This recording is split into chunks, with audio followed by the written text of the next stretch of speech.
기원전 4세기 고대 그리스의 철학자 플라톤은 파이돈이라고 하는 유명한 책을 썼습니다. 플라톤은 파이돈에서 인간의 몸보다 혼이 우선시된다는 그런 이원론을 주장했습니다. 플라톤은 파이돈에서 몸에 대해서 이렇게 말을 했습니다. 우리가 몸을 갖고 있고 우리의 혼이 그런 결함 있는 몸과 범벅이 되는 상태로 있는 한 우리는 우리가 열망하고 있는 것을 결코 충분히 획득하게 되지는 못할 것이다. 우리가 재물을 소유하지 않을 수 없게 되는 것은 몸으로 인해서이니 우리는 몸의 보살핌을 위해 그 종노릇을 하고 있는 것이다. 우리는 몸에서 해방되어야만 하며 사물들을 그 자체로 혼 자체에 의해서 바라보아야 한다. 플라톤의 이원론의 영향을 받으면 혼은 귀하고 몸은 천하다는 생각을 할 수 있습니다. 플라톤이 2400년 전 사람인데 이런 플라톤의 영향이 우리에게 있을까 그렇게 생각할지 모르지만 특별히 종교계에는 얼마든지 있을 수 있습니다. 인간의 혼은 영혼은 귀하고 몸은 천한 것이다. 그래서 잘못된 이단들은 이 몸을 아주 천하게 생각하고 그리고 혼은 귀하게 생각하는 이런 사상을 가지고 있습니다. 심지어 교회를 다니는 사람들도 잘못하면 이런 생각을 가질 수가 있습니다. 그래서 내가 내 영혼을 귀하게 생각하고 세상에 사는 어떤 삶은 내 몸으로 살아가는 이런 삶은 중요하지 않다. 그렇게 극단적으로 생각하는 사람도 있을 수 있기 때문에 플라톤을 생각해 보는 것은 중요한 의미가 있습니다. 특별히 예수님 당시에는 플라톤의 영향이 더 컸기 때문에 잘못된 신앙으로 갈 가능성이 많이 있었습니다. 여러분, 몸을 귀하게 생각하지 않으면 우리가 살아가는 삶의 가장 중요한 재물 있죠. 돈. 이것을 중요하게 생각하지 않게 됩니다. 재물이 뭐가 중요해? 이렇게 생각할 수 있겠다는 거죠. 왜냐하면 몸이 중요하지 않기 때문에 재물도 중요하지 않은 것입니다. 그러므로 플라톤의 사상과 성경은 정반대입니다. 성경은 우리의 영혼, 우리의 혼도 중요하지만 우리의 몸도 중요한 것입니다. 그래서 우리가 살아가고 있는 이 몸을 위해서 살아가고 있는 모든 재물, 모든 세상적인 것을 귀하게 생각하는 것이 성경이 우리에게 가르쳐 주시는 교훈의 말씀입니다. 여러분, 하나님께서 하나님의 형상으로 인간을 창조하셨을 때는 혼만 하나님의 형상으로 창조한 것이 아닙니다. 하나님께서 우리의 몸도 하나님의 형상으로 창조하셨던 것입니다. 몸도 중요하기 때문에 재물도 중요하다 하는 말씀을 제가 하고 있습니다. 잠언 22장 4절에 보면 여호와를 경외하는 보상은 재물과 영광과 생명이니라 라고 말씀했습니다. 여호와를 경외하는 보상을 하나님이 주시는데 재물을 주신다는 게 재물. 성도 여러분, 하나님은 재물의 복을 주시는 하나님이신 것을 이 아침에 믿으시기를 바랍니다. 그리고 2025년 여러분 하나님께서 주시는 재물의 복을 많이 받게 되시기를 주의 이름으로 축원합니다. 오늘 본문 12절 13절을 다시 한번 읽겠습니다. 오늘 본문 12절 13절 우리 한번 창세기 26장 12절 13절입니다. 같이 한번 읽습니다. 이삭이 그 땅에서 농사하여 그 해에 100배나 얻었고 여호와께서 복을 주심으로 그 사람이 창대하고 왕성하여 마침내 거부가 되어. 여기 이삭이라는 사람은 지난주에 제가 아브라함의 복에 대해서 제가 설교를 했는데 이삭은 아브라함의 아들이죠. 그런데 아브라함의 아들 이삭이 당시에는 이제 농경 문화였기 때문에 농사를 짓거나 아니면 양이나 그 소를 키우거나 뭐 그런 목축업이 주로 산업이었단 말이죠. 그런데 농사를 졌는데 하나님께서 여기서 지금 12절에 농사를 짓는데 그에 100배나 얻었다고 그랬습니다. 100배. 딱 100배냐 그런 의미라기보다는 엄청나게 많은 복을 받았다라고 하는 그런 표현이죠. 100배나 얻었고 또 그 사람이 양이나 소가 엄청나게 많았습니다. 하나님 복을 주신 거죠. 재물의 복을 주신 거예요. 재물의 복을. 하나님께서 이삭에게 이런 놀라운 재물의 복을 주시는 복의 하나님이시라는 겁니다. 그런데 여기에 아주 재미난 히브리어 단어가 있는데 지금 우리는 뭐 한국어로 보지만 이게 원문은 히브리어거든요. 히브리어인데 여기 히브리어에 여기 거부가 됐다는 것은 큰 부자가 됐다는 뜻이에요. 거부가 됐다는 것은 큰 부자가 됐다는 뜻인데 이 거부 큰 부자가 됐다는 이 거부라는 말이 가달이라는 말입니다. 가달. 그런데 이 가달이라는 말을 우리가 13절에 보면 창대하고 왕성하여 마침내 거부가 됐다고 그랬잖아요. 근데 이 히브리어 원문에 보면 여기 창대하고도 가달이에요. 그리고 뒤에 거부가 됐다 하는 것도 가달입니다. 그러니까 가달이 2번 나왔다는 뜻이에요. 하나님께서 거부가 되는 또 창대하게 되는 엄청난 물질의 복을 주셨는데 가달, 거부가 되게 했다. 아주 엄청난 물질의 재물의 복을 주셨다. 그런 강조를 지금 하고 있다는 것입니다. 이 말은 하나님께서 이삭에게 재물의 축복을 주셨다는 그런 뜻이죠. 재물의 축복을 엄청나게 주셨다는 그런 뜻입니다. 여러분, 저는 하나님을 믿으면서 좀 순수하게 하나님을 믿을 필요가 있어요. 순수하게. 그 말은 뭐냐면 하나님의 이 말씀 자체를 그대로 믿는 거예요. 100%. 하나님은 이삭에게 재물을 주셨듯이 내 인생에게도 재물을 주실 것이다. 하나님께서 이삭에게 재물을 주셨듯이 나의 자녀들에게도 훗날에 엄청난 재물을 주실 것이다. 아마 이런 말을 하는데 아멘을 안 하는 교회 우리 교회밖에 없을지도 몰라요. 좋습니다. 다시 한번 하겠습니다. 여러분, 이삭에게 재물을 주셨듯이 여러분에게도 재물을 주시고 여러분의 자녀들에게 아니 후손들에게도 엄청난 재물을 주실 줄 믿습니다. 아멘. 그냥 그대로 믿는 거예요. 그런 사람에게만 하나님께서 역사가 일어난다는 거죠. 우리는 오늘 이삭에게 하나님이 이렇게 복 주신 것을 믿습니다. 우리 첫째 아들이 중학교 때의 일입니다. 어느 날 갑자기 자기 방에서 짐을 싸기 시작했습니다.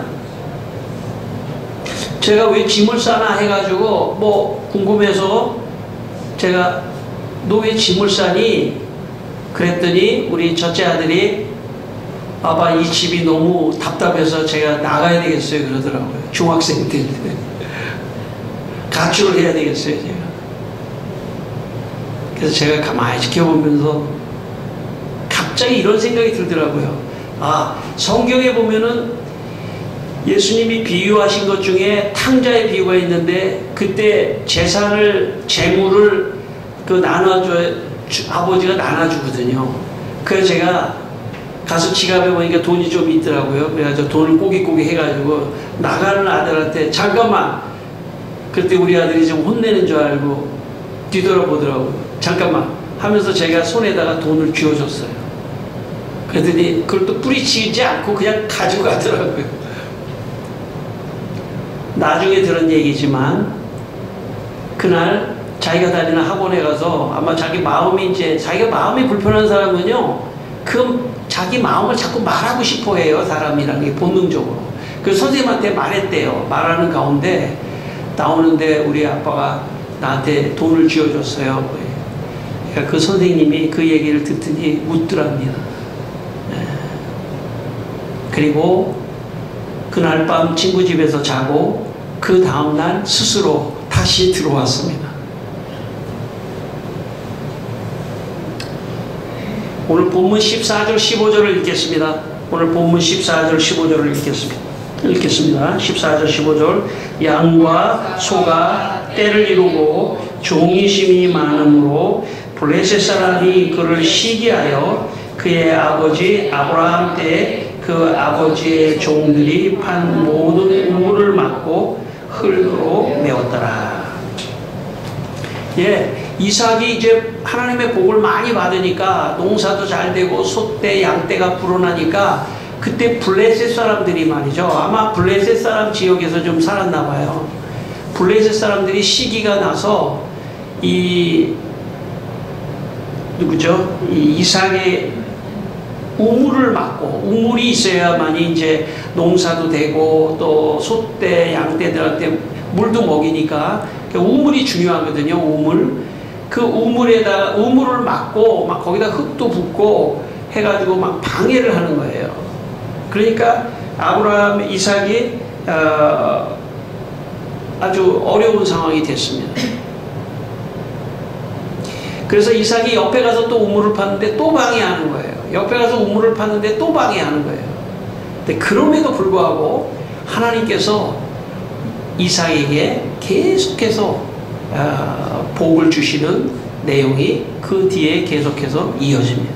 그러니까 누군가 방해해도 복을 주신다는 거죠. 하나님의 이미지가 있어요. 하나님의 이미지. 하나님 어떤 분이신가? 오늘 이삭을 통해서는 하나님께서 재물을 주시는 하나님이라는 거. 제가 우리 아들한테 돈을 쥐어줬잖아요. 재물을 주시는 하나님. 아마 훗날 생각했을 거예요. 아, 그렇구나. 성경을 보면서도 생각했을 거예요. 재물을 주시는 하나님. 말 안 들으면 돈을 주는 것도 좋아요. 재물을 주시는 하나님. 인생을 너무 피곤하게 살 필요 없어요. 좀 유쾌하게 살 필요가 있어요. 유쾌하게. 재물을 주시는 하나님. 이삭이 말이죠. 블레셋이 막 방해하는데 이삭이 막 짜증을 내고 그런 게 아니라 이삭이 계속해서 하나님은 재물을 주시니까 또 다른 길을 열어주시겠지. 새로운 길을 열어주시겠지 하면서 끊임없이 이삭이 도전합니다. 포기하지 않고. 잠언 8장 21절에 이는 나를 사랑하는 자가 재물을 얻어서 그 곳간에 채우게 하려 함이라. 나를 사랑하는 자가 재물을 얻을 것이다. 재물을 얻어서 곳간에 채울 것이다. 저는요, 하나님을 잘 믿고 재물의 복을 받아야 돼요. 그래야 주위 사람들이 볼 때, 야, 정말 하나님 살아계신가 보다. 너를 보니까 하나님 살아계신가 보다. 그게 하나님이 복음을 증거하는 방법이에요, 방법. 그러니까 예수 믿는 사람들이 재물의 축복을 받아야 돼요. 하나님께서 재물의 축복을 주시는 분이니까 그걸 이삭과 같이 받아야 된다는 것이고. 19세기 말 독일의 유명한 경제학자 막스 베버라고 하는 사람이 유명한 책을 썼습니다. 그 책의 제목은 프로테스탄티즘 윤리와 자본주의 정신이라고 하는 아주 유명한 막스 베버의 경제학자인 막스 베버가 그런 책을 썼는데, 그 막스 베버의 책에 이런 내용이 나옵니다. 신용은 곧 돈이라는 사실을 기억하라. 새벽 5시나 밤 8시에 울리는 당신의 망치질 소리를 채권자가 듣는다면 그는 지불 기한을 6개월 뒤로 늦춰줄 것이다. 반면 일해할 시간에 당구장이나 식당에 가 있는 당신을 채권자가 본다면 그는 다음날 당장 돈을 갚으라고 할 것이다. 열심히 일할 때 하나님이 재물도 주신다는 거예요. 채권자도, 심지어 채권자도 기한을 연기하는 것처럼 이삭과 같이 포기하지 않고, 블레셋 사람이 방해해도 포기하지 않고 열심히 살아갈 때 하나님이 그걸 보고, 그 자세를 보고 재물의 축복을 주신다는 거예요. 오늘 23절 24절을 다시 읽겠습니다. 우리가 조금 건너뛰어서 23절 24절 중간에 이야기가 있지만 제가 곧 요약해서 말씀드립니다. 23절 24절 이삭이 거기서부터 부엘세바로 올라갔더니 그 밤에 여호와께서 그에게 나타나 이르시되 나는 내 아버지 아브라함의 하나님이니 두려워하지 말라. 내가 내 종 아브라함을 위하여 내가 너와 함께 있어 내게 복을 주어 내 자손이 번성하게 하리라 하시니라. 네, 이삭이 우물을 자꾸 블레셋 사람들이 막 흙을 넣고 막 막고 방해하니까 옆에 가서 또 봐도 또 그러고 옆에 가서 또 해도 또 그러고, 그러자 이삭이 아예 지역을 옮겨야겠다. 그랄 지역이 있었는데 아예 지역을 옮겨야겠다 생각했습니다. 그래서 어디로 갔냐면 부엘세바로 올라갔다. 부엘세바로 올라갔다는 거는 좀 멀리 갔다는 그런 뜻입니다. 그러니까 포기하지 않았다는 거죠. 우물 파는 것을 포기하지 않고 부엘세바로 올라가서 거기서 그는 다시 우물을 팝니다. 하나님이 볼 때 그 사람이 인생을 살다 보면 블레셋과 같은 방해하는 어떤 어려움이 오지 않겠습니까? 인생을 살면서 그래도 포기하지 않고 부엘세바로 올라간다. 도전한다는 거예요. 부엘세바로 올라가리라. 다시 하리라. 다시 처음부터 다시 시작한다. 그런 마음, 그게 이삭의 마음입니다. 부엘세바로 올라가리라. 그리고 거기서 다시 우물을 팔 것이다. 여러분, 자기가 파놓은 우물을 다른 사람한테 뺏겼을 때 여러분 어떻게 되겠어요? 너무 막 낙심되지 않겠습니까? 난 이건 해도 안 돼. 나는 해도 안 돼. 그게 아니고 다시 부엘세바로 올라가서 다시 처음부터 시작하는 거예요. 그게 지금 이삭의 마음입니다. 하나님이 그 이삭의 그 자세, 삶의 자세, 그걸 보신 거죠. 그리고 재물의 축복을 더 이삭에게 놀랍게 해주십니다. 전도서 5장 19절에 이런 말씀이 있습니다. 어떤 사람에게든지 하나님이 재물과 부요를 그에게 주사 능히 누리게 하신다. 이삭은 알고 있었던 거죠. 어떤 걸 알고 있었냐면 자기 아버지 아브라함이 하나님 잘 섬기니까 하나님이 아브라함에게 이름을 창대하게 하고 또 아브라함에게 재물의 복도 주셨는데 이삭에겐 더 큰 복을 주시는 거예요. 재물의 복을. 농사를 지었더니 100배나 얻는, 소떼와 양떼에 100배나 얻는 놀라운 재물을 주시는 하나님을 믿고 그는 인생을 더 적극적으로 살아간 것입니다. 성도 여러분, 여러분도 여러분이 무슨 일을 하시든지 하시다가 일이 잘 안 될 수도 있지 않습니까? 블레셋의 방해가 있을 수 있지 않습니까? 그리고 낙심하지 말고 계속해서 도전하고 부엘세바로 올라가자. 오늘 여러분의 마음속에 부엘세바로 올라가자. 부엘세바, 그 도전의 자리로 올라가셔야 됩니다. 그곳을 옮기셔서 다시 우물을 파는, 그럴 때 하나님께서 재물의 축복을 더 주신다는 그런 말씀입니다. 제가 한번 설교를 했습니다만은 우리나라 제약회사 중에 유한양행이라고 하는, 지금도 있습니다만은 유한양행이라고 하는 회사를 처음 설립한 유일한이라고 하는, 지금은 고인이 되셨습니다. 그 아버지가 유기현 씨라고 하는 그런 분인데, 한국 초대교회 때 예수를 믿었습니다. 선교사 사무엘 모펫이라고 하는 선교사에게 세례를 받고 예수를 믿었습니다. 예수를 믿자 이 아버지의 마음속에는 자기 아들 유일한을 기독교의 정신을 가진 사업가를 만들고 싶었던 거예요. 그래서 정말 돈 하나도 없이 미국에 배만 태워가지고 미국으로 보냈습니다. 거기서 너가 혼자 독학을 하면서 혼자 열심히 일해서 공부해서 그래서 한국에 다시 돌아와라. 그래서 미국에 보냈는데 돈이 하나도 없어요. 그래서 어떻게 합니까? 그런 정신을 길러주려고 하는 거죠. 열심히 사는 정신, 도전 정신. 어쩌면 유기현 씨의 마음속에 미국은 부엘세바였을지도 몰라요.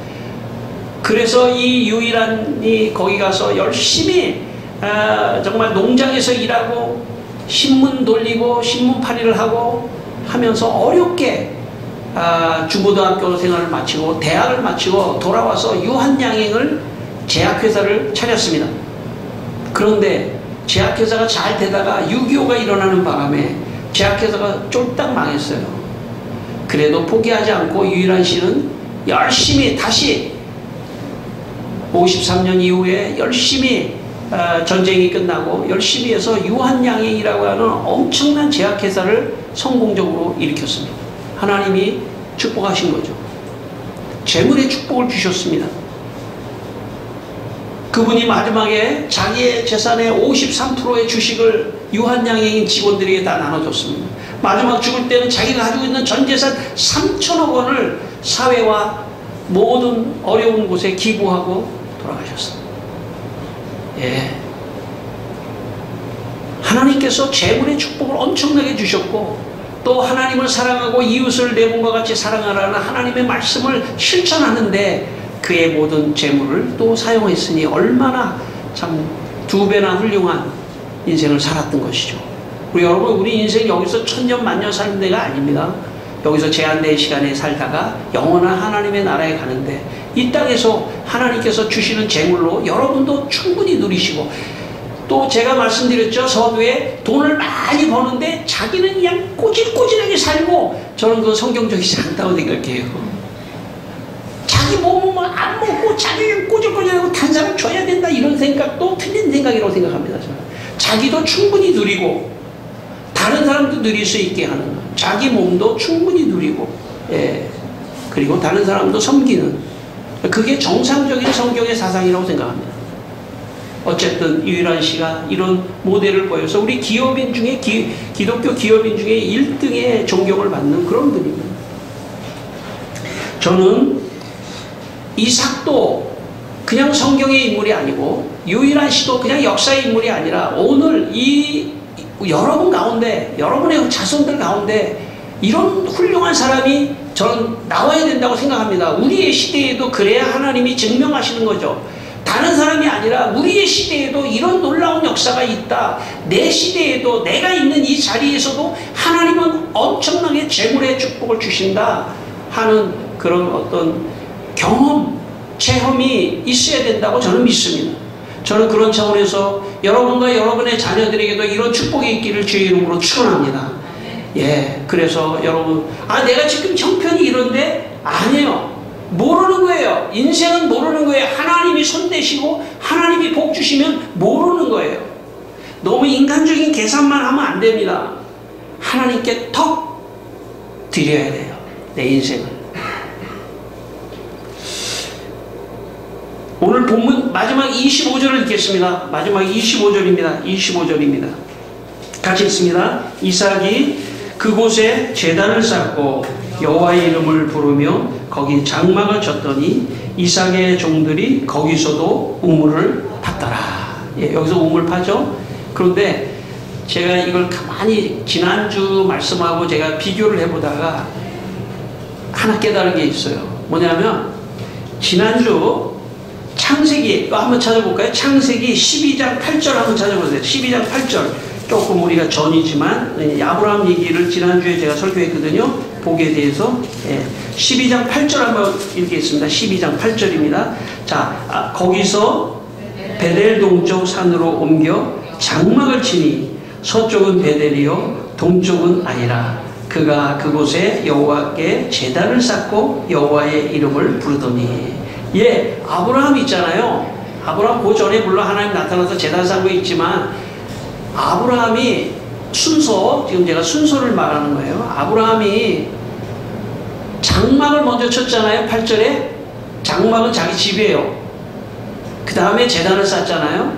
그럼 다시 26장 25절로 오면은 26장 25절에 이삭이 그곳에 어떻게 합니까?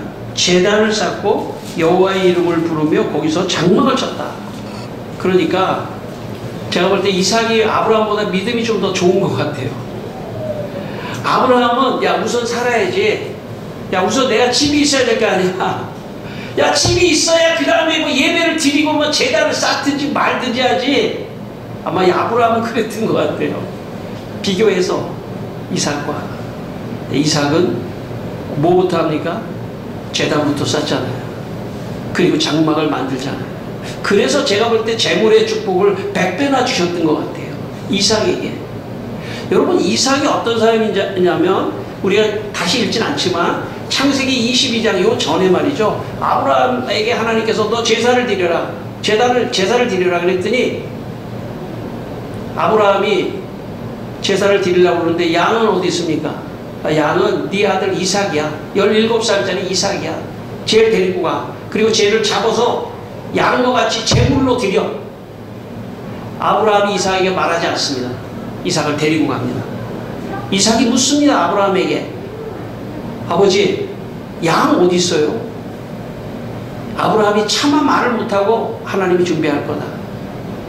그리고 제단에 가서 말이죠. 아브라함이 칼을 들어서 이삭을 딱 내리치려고 죽여가지고 제물을 드리려고.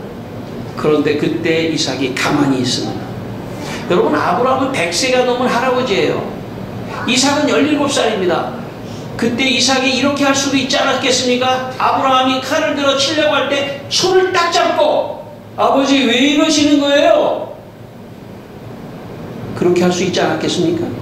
여러분 늙은 아버지가 아무리 칼을 하려고 해도 젊은 청년 이삭이 그거를 왜 제지하지 못했겠습니까? 그래도 가만히 있는 이삭.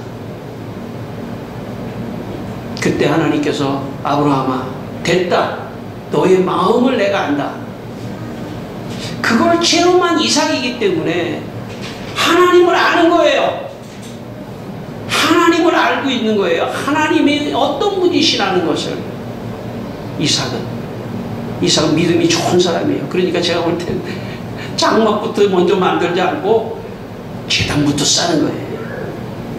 여기 제단을 쌓는다는 것은 예배를 말합니다. 예배부터 드리는 거예요. 그게 내 인생에 재물의 축복을 받는 저는 비결이라고 생각합니다. 오늘 이삭을 통해서 하나님이 주시는 것이라고 저는 생각합니다. 20세기 초 세계 최고의 부자 록펠러, 제가 여러 번 말씀드렸지만 록펠러, 그 록펠러는 빌 게이츠보다, 우리 시대의 빌 게이츠보다 3배나 돈을 많이 벌었고 심지어는 145조 원을 기부했으니까 그보다 더 많았겠죠. 돈이 145조 원을 기부해서 엄청난 교회도 세우고 병원도 세우고 대학도 세우고 엄청난 일을 했습니다. 그런데 록펠러의 이런 재물의 축복을 받게 되는 것은 그의 어머니의 신앙 때문입니다. 어머니가 록펠러가 훗날에 내가 이렇게 재물의 축복을 받은 것은 어머니의 신앙의 교육 때문이었습니다 라고 말하면서 이렇게 말했습니다. 뭐라고 말했냐면 어머니는 언제나 나를 데리고 40분쯤 일찍 교회에 나와서 맨 앞자리에 앉아 예배를 드렸습니다. 어머니는 그래야만 목사님의 설교 말씀에 더 많은 은혜를 받을 수 있다고 강조하셨습니다.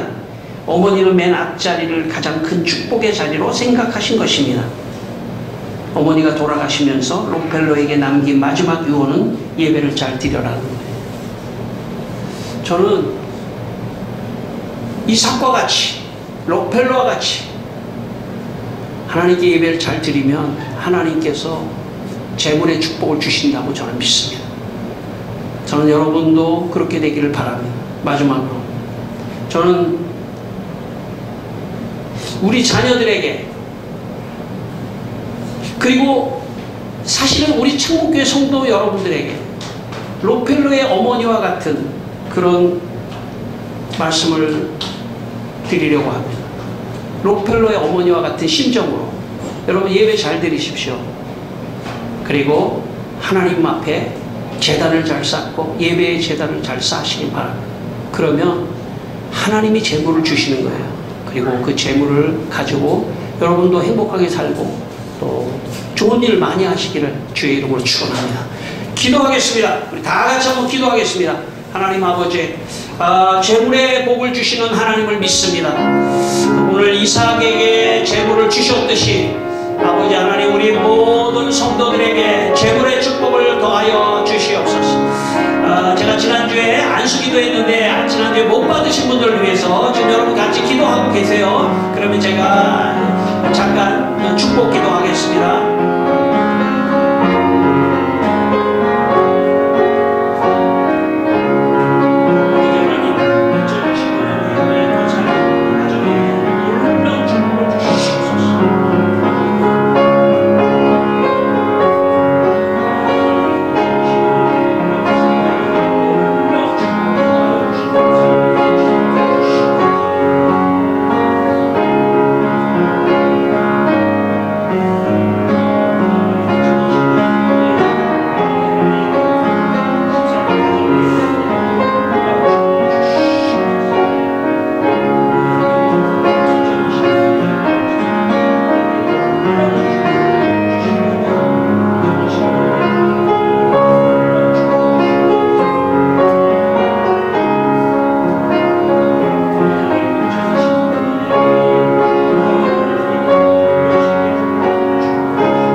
하나님 아버지, 2025년도에 우리 성도들에게 재물의 축복을 주시고 예배를 잘 드리고 또 열심히 살아서 재물의 복을 받게 하여 주시옵소서.